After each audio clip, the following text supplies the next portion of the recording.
amaldiçoados por isso, porque Deus não vai amaldiçoar ninguém, porque Deus sabe o motivo de cada um não poder ter vindo. Mas o fato de vocês estarem aqui hoje vai fazer que vocês recebam algo que aqueles que não vieram, felizmente, não irão, porque eles não estão aqui. Amém? É verdade. Queria começar pedindo para vocês abram as suas Bíblias em Gênesis, capítulo 2. Primeiro livro da Bíblia.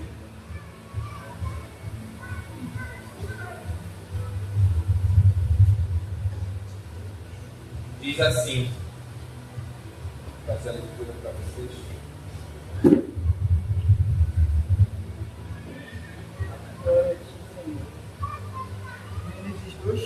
Gênesis capítulo 2, no versículo 10, diz assim: E saía um rio do Éden para regar o jardim, e dali se dividia e se tornava em 4 braços. Amém? Vocês podem sentar para a vontade. E eu vou começar dizendo para vocês que isso aí é um rio do Éden para regar o jardim. Esse versículo é importante que nós entendamos o que é esse rio. É importante que nós venhamos entender o que é esse rio. Só que para nós entendermos o que é esse rio, nós precisamos entender o que era o Éden.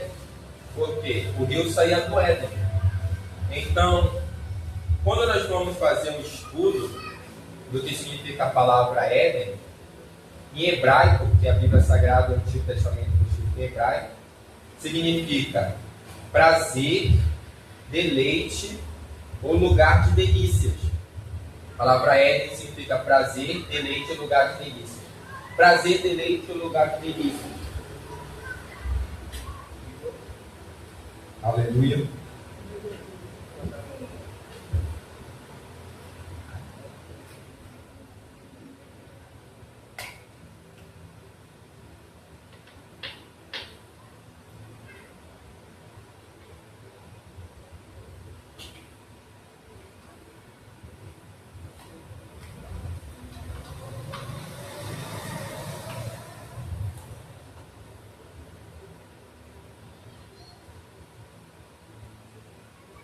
Aleluia. Então, prosseguindo, o Éden significa prazer, deleite ou lugar de delícias. Ou seja, nós podemos entender que o Éden, ali o jardim que Deus tinha feito e colocou no Éden, ali era um local de graça, um lugar de bênção, um lugar gostoso, um lugar bom de se viver, era um local agradável, era um local onde todos que ali viviam se sentiam bem, no caso Adão e Eva. Ou seja, nós podemos entender como algo muito bom, algo excelente, algo gostoso. E o Éden, ele significa o quê? É a representação do terceiro céu, que é a morada de Deus. Nós podemos entender que existem 3 céus: o primeiro, onde voam os aviões, os pássaros; o segundo, onde estão os planetas, as constelações; e que o segundo céu é a morada também dos anjos. E o terceiro céu é a morada de Deus, que é onde está o seu reino, onde está toda a sua glória, onde está o trono de Deus. E o Éden era esse pedaço do céu aqui na terra, de forma física, de forma visível, onde Adão e Eva viviam. Então, antes do homem pecar, de Adão e Eva pecarem, eles viviam nesse lugar maravilhoso, nesse lugar de paz, de plenitude, onde Deus ali habitava junto com eles, onde Deus visitava eles e eles tinham comunhão com o Senhor. Então Éden era um lugar agradável. Só que no momento que Adão e Eva cometeram o pecado, eles foram expulsos daquele local. Mas o Éden em si ainda tem significado. Se nós formos olhar em Apocalipse 22:1, quem quiser me acompanhando, Apocalipse capítulo 22, no versículo 1 diz assim: e mostrou-me o rio puro da água da vida, claro como cristal, que procedia do trono de Deus e do Cordeiro. Nós vamos ver que rio é esse, um rio de vida, claro como cristal, que procedia do trono de Deus e do Cordeiro. Veja bem que esse rio saía do trono de Deus e do Cordeiro, que nós sabemos que é Jesus. Ou seja, esse rio que sai do trono de Deus e do Cordeiro é o próprio Espírito Santo. Amém? É ele que sai do trono de Deus e também do Cordeiro. E diz o seguinte: uma vez que nós entendemos que esse rio que sai do trono de Deus e do Cordeiro é o Espírito Santo, se nós voltarmos de novo para Gênesis capítulo 2, nós já vamos saber que saía um rio do Éden para regar o jardim. O Éden, se ele representa o céu aqui na terra de maneira visível, então esse rio é o Espírito Santo que saía do Éden. Agora que a gente consegue entender o que era esse rio, que nós podemos entender que era o próprio Espírito Santo, em Ezequiel 47:1, ele diz o seguinte, Ezequiel capítulo 47, no versículo 1, uma passagem que até mesmo o pastor Tiago costuma pregar bastante, diz o seguinte: depois disto, me fez voltar à porta da casa, e eis que saíam águas por debaixo do umbral da casa para o oriente, porque a face da casa dava para o oriente, e as águas desciam de baixo, desde o lado direito da casa ao sul do altar. Então, novamente, Ezequiel ele vai dizer o seguinte: e eis que saíam águas por debaixo do umbral. Ele utiliza a palavra água, mas aqui ele quer falar do Espírito Santo. Ou seja, tudo isso para que vocês entendam que quando ele fala desse rio, quando ele fala das águas, ele está falando do Espírito Santo. Amém? Continuando em João, capítulo 7, ele diz o seguinte. João, capítulo 7, no versículo 37, ele diz o seguinte. 7:37. Todo o que o Pai me dá, virá a mim.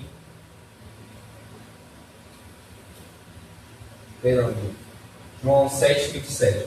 E no último dia, o grande dia da festa, Jesus pôs-se em pé e clamou, dizendo: se alguém tem sede, venha a mim e beba. Quem crê em mim, como diz as Escrituras, rios de água viva correrão do seu ventre. Note que ventre, ele também, em outras traduções, quer dizer no seu interior. Então Jesus mesmo diz que do seu interior, rios, fontes de água viva do nosso interior iriam fluir. E isto disse ele do Espírito, no versículo 39, que haviam de receber os que nele crescem, porque o Espírito Santo ainda não fora dado, por ainda Jesus não ter sido glorificado. Então no 39 nós podemos perceber uma explicação de que aquele rio que iria fluir do nosso interior era o próprio Espírito Santo. Amém? Por que eu li esses versículos para que vocês entendessem? Por que eu li esse versículo? Para que vocês entendessem, quando ele fala do rio, ele está falando do Espírito Santo. Então, quando nós vamos ler Gênesis 2:10 novamente, saía um rio do Éden para regar o jardim. Se o Éden sendo o reino de Deus e o jardim um rio, agora nós sabemos que esse rio é o Espírito Santo. Agora que nós sabemos que é o Espírito Santo, nós podemos fazer uma análise do que o texto diz. E diz o seguinte: e saía um rio do Éden para regar o jardim, e dali se dividia e se tornava em 4 braços. Ou seja, um só rio, um único rio, se dividia em 4 braços. O que isso significa? Assim como o Espírito Santo, que ele é um só, ele também tem vários frutos do Espírito. Nós temos longanimidade, alegria, amor, felicidade, paciência, ou seja, todos os frutos do Espírito, não só esses, mas também nós temos os ministeriais. Nós temos o dom de apóstolo, de profeta, evangelista, pastor e mestre. Ou seja, é um único Espírito que vem sobre a igreja, mas que quando ele batiza o homem, a mulher, dentro do mesmo Espírito há vários dons. Assim como esse rio, ele era apenas um só, mas ele se dividia em 4. Nós vamos continuar lendo no versículo 11 de Gênesis 2, diz assim: o nome do primeiro é Pisson, ou seja, o primeiro rio é Pisson. E este é o que rodeia toda a terra de Havilá, onde há ouro. Se nós formos ver em hebraico, o significado da palavra Pisson significa espalhar-se, estender-se ou fluir abundantemente. Ou seja, é um rio que ele está sempre expandindo, ele está sempre em crescimento, ele está sempre alcançando lugares mais e mais longe, de forma abundante, significa que não é pouco. Se nós formos analisar o nome do primeiro rio é Pisson, este é o que rodeia a terra de Havilá, ou seja, um rio que passava por uma terra, e essa terra de Havilá significa o seguinte: nós podemos ler que ela, toda a terra de Havilá, onde há ouro, e o ouro dessa terra é bom, ali há o bidélio e a pedra sardônica, ou seja, Havilá era uma terra rica, era uma terra fértil, era uma terra cheia de riquezas naturais. Só que cada uma dessas riquezas tem um significado. A primeira palavra de bênção que nós podemos tirar da Bíblia Sagrada, não só para mim, mas para todos nós que somos da igreja, é que o rio do Espírito Santo, o Pisson, que ele estende, ele expande, ele passa por essa terra de riqueza, que são materiais sim, porque nós podemos usufruir de ouro, de prata, de riquezas, de prosperidade física que Jesus nos dá, para usufruir nessa terra. Ou seja, esse rio é aquele que passa e expande vindo do reino do Senhor, para trazer riqueza para nossas vidas. Amém? Essa é a primeira palavra de bênção que nós temos aqui, que esse rio, o Espírito Santo, está constantemente trazendo riquezas para as nossas vidas. Mas de onde vem essas riquezas? Ela vem do céu, ela vem do Senhor. Por isso que quando Deus diz na sua palavra, buscar em primeiro lugar o reino dos céus, a sua justiça, a sua paz, todas as demais coisas serão acrescentadas. O reino dos céus, o que nós buscamos, quando nós buscamos esse reino do céu, é de lá que vem as riquezas para nossas vidas, é de lá que vem as nossas bênçãos. As pessoas que estão no mundo, elas podem conseguirem dinheiro, conseguirem sucesso, fama, de várias maneiras, mas a forma como eles conseguem é diferente da nossa, porque a nossa riqueza vem diretamente do Senhor, é Deus quem nos abençoa, amém? Diferente de outros meios. Então, quando nós buscamos o reino do Senhor, essas bênçãos elas já vêm para nossas vidas. Só que tem um outro porém, não só material para nós usufruirmos nessa terra, seja uma casa boa, quem quer um automóvel, várias maneiras de desfrutar a bênção, mas também uma espiritual. Se nós formos analisar, o ouro, ele representa o seguinte: fala da realeza divina, santidade e glória. O ouro representa Deus Pai. Isso significa que o rio que passava, ele expandia, ele estendia essas coisas. O ouro, que é santidade e glória, que também representa Deus Pai. E lá tinha o bidélio que representa pureza e adoração, fragrância espiritual, vida consagrada a Deus, que representa o Espírito Santo. E lá também nós tinha a pedra sardônica, que fala da redenção pelo sangue de Jesus, representa Jesus. É uma pedra sardônica, ela é meio avermelhada, muito também usada em joias. E o bidélio, ele é uma resina retirada de uma árvore. O nome da árvore é conífera. E dessa árvore é tirada uma resina, que é justamente o bidélio. Quando ela é retirada, essa resina ela é como um mel grosso ou uma cola pastosa. E quando ela é retirada, ela está como um líquido ainda pastoso. Mas quando ela seca, ela se torna como uma pedrinha, como se fosse um pedaço de sal, por exemplo. Um pedacinho de sal. E ela é bem amarelada ou também transparente, como um pequeno cristal. Quando ela é aquecida, quando ela é misturada junto com óleo, quando ela é aquecida, ela exala um aroma agradável. Ela é como um perfume. Ela era usada como incenso para perfumar o templo naquela época. Era de onde usavam para usar o perfume. Ou seja, Entendendo tudo isso, nós podemos fazer a seguinte distinção: de que o ouro representa o Deus Pai, fala de glória, de majestade. A pedra sardônica falando de Jesus Cristo, da redenção pelo sangue. E o bidélio é justamente essa adoração, o louvor, uma vida consagrada a Deus, que representa o Espírito Santo. Se nós vamos juntar tudo isso, nós vamos lembrar do ide, que Jesus falou: ide por todo mundo e pregar o evangelho a toda criatura. Aquele que crê será salvo, aquele que for batizado será salvo. Mas aquele que não crê já está condenado. Ou seja, o rio Pisson é como o ide que ele vai levando, compartilhando o evangelho. E o que é o evangelho segundo essas características que nós lemos agora? Nós temos a redenção primeiramente pelo nome de Jesus, ou seja, pelo sangue de Jesus nós temos o perdão dos nossos pecados.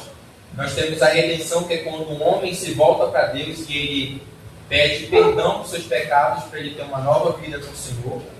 Quando ele se arrepende diante de Jesus Cristo pelo sacrifício de Jesus, ele é batizado com o Espírito Santo para ter uma vida em santidade, uma vida reta, uma vida de consagração ao Senhor. E a nossa vida ela se torna um aroma agradável a Deus, porque Ele se agrada disso, quando Ele vê o Filho dele andando segundo as palavras dele, fazendo o que é certo, fazendo o que é correto. Ou seja, quando o Espírito Santo entra na vida da pessoa, é para que ele venha andar em retidão, para que ele venha obedecer a palavra de Deus, e isso é agradável a Deus. E o terceiro é o ouro, porque o homem se arrepende, tem o sacrifício de Jesus, que nos permite o arrependimento e a salvação. O homem recebe o batismo do Espírito Santo, para que depois ele entoe, para que ele dê louvores e graças a Deus, ao Senhor Deus Pai. Porque no momento que nós se arrependemos e somos batizados com o Espírito Santo, nós podemos adorar o Senhor. Ou seja, nós podemos exaltá-lo, nós podemos ter em nossas vidas e fazer dele o nosso Senhor, o nosso Deus, adorando, dizendo palavras bonitas, o exaltando. Essa é a primeira, é uma dos princípios do Evangelho, vamos dizer assim. É a nossa adoração, a nossa vida consagrada ao Senhor, porque somos batizados com o Espírito Santo, através do sacrifício de Jesus, pelo que Ele fez por nós na cruz do Calvário. E continuando, ele diz o seguinte: e o nome do segundo rio é Gion. Este é o que rodeia toda a terra de Cush. Se nós formos ler, a palavra Gion em hebraico, ela significa jorrar, irromper, ou aquele que transborda. Lembrando que a nossa campanha aqui na igreja de 7 terças-feiras, ela vem com o seguinte tópico, ela vem com a seguinte missão, de fazer com que as barreiras, todas aquelas grades, todas aquelas algemas, todas as barreiras que possam estar agindo na vida do cristão, venham ser destruídas, venham ser quebradas, venham ser irrompidas. E note, por que eu vim trazer justamente essa palavra? Porque Rio Gion, nós entendemos que é o Espírito Santo, e ele significa em hebraico justamente jorrar, porque ele jorra, ele está de forma abundante. O Senhor Jesus está sempre pronto para salvar as pessoas, independente de onde eles estejam, independente de qual seja a forma que a pessoa esteja. Ela pode estar em trevas, ela pode estar doente, pode estar enferma, pode estar em dificuldade, pode estar triste, pode estar doente, pode estar infeliz, de várias maneiras, mas o Espírito Santo ali na vida daquela pessoa, não é a condição dela que impede Deus de agir. Não é porque uma pessoa está triste, está mal, que o Espírito Santo não vai poder agir ali. Que o Espírito Santo só age na vida de quem está bem, quem está feliz. Não. O Espírito Santo, ele age em todas as circunstâncias. Por isso que quando uma pessoa está mal, quando uma pessoa está abatida, ali ele surge para jorrar alegria, para jorrar felicidade, para trazer luz. E ele disse, outro ponto que Gion significa irromper. Irromper é justamente romper as barreiras. Significa que o Espírito Santo ele rompe as barreiras, não importa quais sejam. Não importa se é obra do diabo, obra do inimigo, se sejam barreiras tanto físicas ou espirituais. O Espírito Santo ele vem para quebrar. Uma vez que as pessoas têm o coração delas abertos para receber o Senhor na sua vida, não há barreiras, não há dificuldade, não há nada que impeça o Espírito Santo de agir. Outro ponto é aquele que transborda. O Espírito Santo é aquele que transborda, porque aonde ele está, ele vem sempre trazendo abundância de alegria, de paz, de felicidade, de bênçãos, de luz. E aí continua, cush, em hebraico, significa negro ou escuro, simbolizando as trevas. Então olha que interessante, o nome do primeiro é Pisson, o segundo é Gion, que é esse Espírito Santo que tem a característica de jorrar e romper. E a terra de Cush é justamente para aqueles que estão em trevas, aqueles que estão sendo oprimidos pelo diabo, oprimidos pelos seus adversários, que estão apanhando, que estão tristes, que estão passando por uma dificuldade tão grande, porque é isso que as trevas fazem. Quando nós estamos longe de Deus, nós estamos nas trevas. E a pessoa que anda nas trevas, ela sofre todo tipo de males. Fica doente, se dá mal, não só aqui nessa terra, mas quando morrer, ainda é lançado para o inferno, por não ter aceitado Jesus Cristo na sua vida. E é nas trevas, justamente, que Deus diz em sua palavra que o rio flui, significando que ele não veio só para aqueles que, se é que alguém pode se chamar santo, mas ele veio justamente para aqueles que estavam nas trevas, porque a missão do Espírito Santo é alcançar, é ir até onde aquele necessitado está. Ele quer livrar o cativo, ele quer cuidar, ajudar aquele que está sendo oprimido. E é justamente por isso que ele rompe barreira. Às vezes as pessoas podem pensar, eu estou numa depressão profunda, estou passando por uma luta que parece que não tem solução. A pessoa não entende nem mesmo aquilo que ela passa e acha que não vai ter resposta. As pessoas podem perder as esperanças, as pessoas podem desistir, dizer, não dá mais, eu não tenho mais forças, eu não tenho mais para quem procurar ajuda, eu não tenho mais para quem ir, seja no médico, seja com um psicólogo, com um psiquiatra, ou seja, algumas coisas que as pessoas passam em suas vidas, elas podem até mesmo pensar em desistir, pessoas que tiram até mesmo suas próprias vidas. E isso é estar em trevas. Mas o que o Espírito Santo diz? Ele vai lá e rompe as barreiras, não vai ser o diabo, não vai ser a circunstância, não vai ser as trevas, que vai impedir o agir dele nas nossas vidas. Amém? Significando que em qualquer lugar ou em qualquer circunstância, ali ele age, ele se faz presente. Prosseguindo em João capítulo 1, versículo 5, quem quiser me acompanhar, ele diz o seguinte: João capítulo 1, no versículo 5, diz assim: E a luz resplandece nas trevas, e as trevas não a compreenderam. E outras traduções diz assim: E a luz resplandece nas trevas, e as trevas não prevaleceram. Ou seja, que quando o Senhor Jesus se manifesta nas trevas, a luz dele é maior do que todas as nossas trevas, do que todas as nossas lutas. Um outro ponto, ele diz assim, Mateus capítulo 16, Mateus 16, no versículo 18, ele diz assim: E também eu te digo que tu és Pedro, e sobre essa pedra edificarei a minha igreja, e as portas do inferno não prevalecerão contra ela. Ou seja, as portas do inferno, nós já conseguimos perceber que são cadeias, ou seja, são lugares onde as pessoas estão oprimidas pelo diabo, pela morte, o espírito da morte. Ou seja, o inferno é um local onde Deus ali não está presente, mas Deus quer resgatar essas pessoas do inferno. E para que ele entre no inferno, é como ele diz, que o Espírito Santo irrompe qualquer barreira, qualquer circunstância, não importa a muralha, não importa o vendaval, não importa o Golias, não importa o gigante que se levante diante de Deus, que faça com que ele recue ou que faça com que ele perca uma luta ou uma guerra, enquanto ele quer salvar um filho ou uma filha que ele está ferido, do qual quer a salvação e precisa da salvação do Senhor. Ou seja, nada consegue parar o Senhor. Se nós formos ler em Atos 12, Atos capítulo 12, no versículo 1, diz assim: E por aquele mesmo tempo, o rei Herodes estendeu as mãos sobre alguns da igreja para os maltratar, e matou a espada Tiago, irmão de João. E vendo que isso agradava aos judeus, continuou, mandando prender também a Pedro, e era o dia dos ázimos. E, havendo-o prendido, o encerrou na prisão, entregando a 4 quaternos de soldados, para que os guardasse, querendo apresentá-lo ao povo depois da Páscoa. Pedro, pois, era guardado na prisão, mas a igreja fazia contínua oração por ele a Deus. Olha o contexto naquela época. Logo quando Jesus Cristo morreu, algumas pessoas cristãs começaram a pregar o Evangelho de Deus. E um deles era Tiago.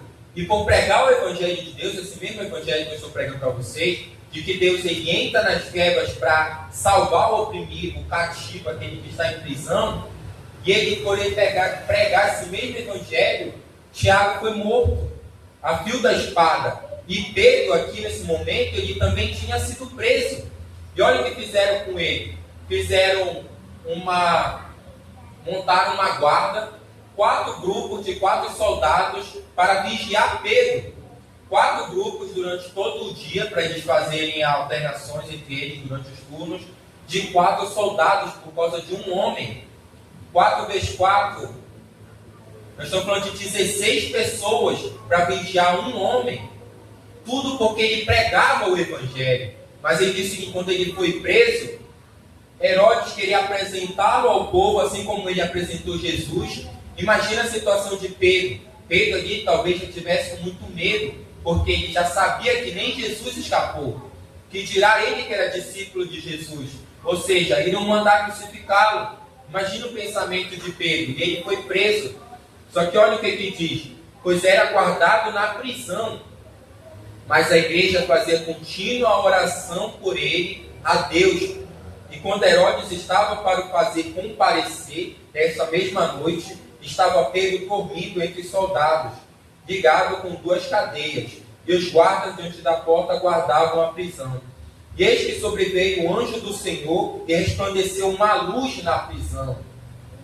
E tocando a Pedro no lado, despertou, dizendo: levanta-te depressa. E caíram-lhe das mãos as cadeias, as algemas de Pedro caíram. Isso um anjo que fez, o próprio Espírito Santo.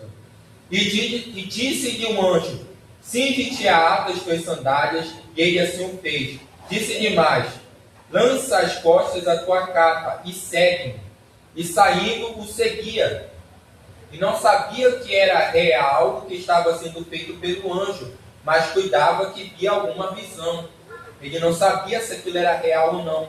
E quando passaram a primeira e segunda guardas, chegaram à porta de ferro que dá para a cidade, a qual se lhes abriu por si mesma.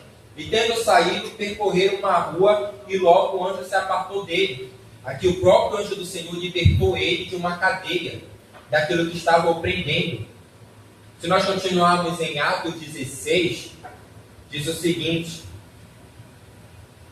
Atos 16, no versículo 19, a mesma situação aconteceu com Paulo. E ele diz o seguinte: e vendo seus senhores que a esperança do seu lucro estava perdida, prenderam Paulo e Silas e os levaram à praça, à presença dos magistrados. E apresentando-os ao magistrado, disseram: estes homens, sendo judeus, perturbaram nossa cidade e nos expõem costumes que não nos é lícito receber nem praticar, visto que somos romanos. E a multidão se levantou unida contra eles, e os magistrados, rasgando-lhes as vestes, mandaram açoitá-los com varas, e havendo-lhe dado muitos açoites, o lançaram na prisão, mandando os carcereiros que os guardassem com segurança, o qual, tendo recebido tal ordem, os lançou no cárcere interior e lhes segurou os pés no tronco. E perto da meia-noite, Paulo e Silas oravam e cantavam hinos a Deus. Perceba a mesma coisa, que eles estavam em constante oração ao Senhor, a Deus.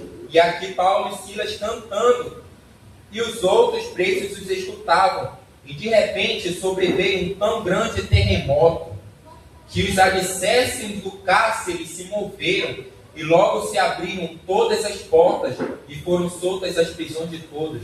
Observe um tão grande terremoto. E acordando o carcereiro e vendo abertas as portas da prisão, tirou a espada e quis matar-se, cuidando que os presos já tinham fugido. Mas Paulo chamou com grande voz, dizendo: não te faças nenhum mal, que todos aqui estamos.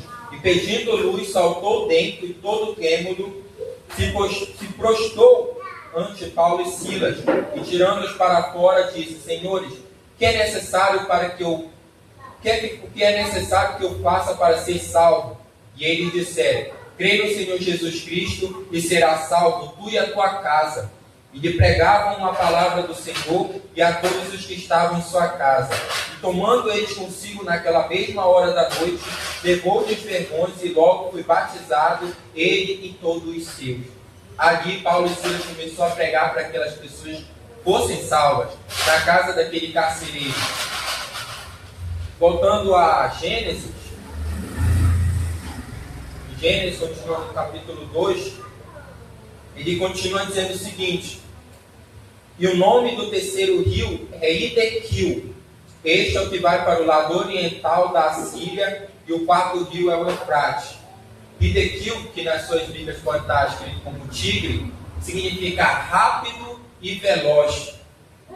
E ele continua dizendo que Assíria significa reto, firme, feliz ou abençoado. Ou seja, o Espírito Santo é aquele que é rápido, é veloz, que ele chega de forma presente, é um socorro bem presente nas nossas vidas, para que ele venha nos abençoar, para que ele venha nos trazer felicidade, para que ele venha nos fazer firme, nos fazer reto, para andar em comunhão com ele, para andar em santidade com ele. E o último, que é o Eufrates, significa frutífero, fértil e abundante. Ou seja, o Espírito Santo, quando ele se manifesta, não é para trazer pouca coisa. Às vezes nós temos mania de transformar ou desenhar os nossos problemas maior do que Deus, dizendo que não vai ser possível resolver, de que está muito difícil, de que não tem mais solução, quando na verdade nós temos na própria Escritura Sagrada todas as descrições de quem Deus é, de como Ele age, para nos fazer ter fé, para nos fazer saber que não importa qual seja a dificuldade, não importa qual seja o vendaval, não importa qual seja a prisão, não importa quais sejam as quedas que nós estejamos passando, seja sozinho, seja na igreja, seja de bens materiais, por não ter como pagar algo, um boleto, uma dívida, ou seja no modo espiritual, onde a pessoa se sente presa e acha que não tem mais jeito para a sua vida. Inclusive algumas pessoas até mesmo se matam.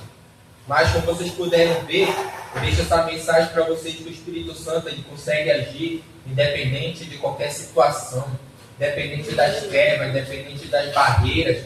Ele tem força para que quando ele chega, como foi na prisão com Paulo e Silas, um grande terremoto. Ou seja, aquilo é a própria força do Senhor, significando que não tem adversário, não importa se é o diabo, não importa quem seja que se levanta contra a igreja do Senhor, ele diz que as portas do inferno não irão prevalecer. Amém? Creia nessa mensagem, não importa a dificuldade, não importa a circunstância, mas quando o Espírito Santo se manifesta, então ali há graça. E não é pouca graça, ele diz que é abundar, que é muito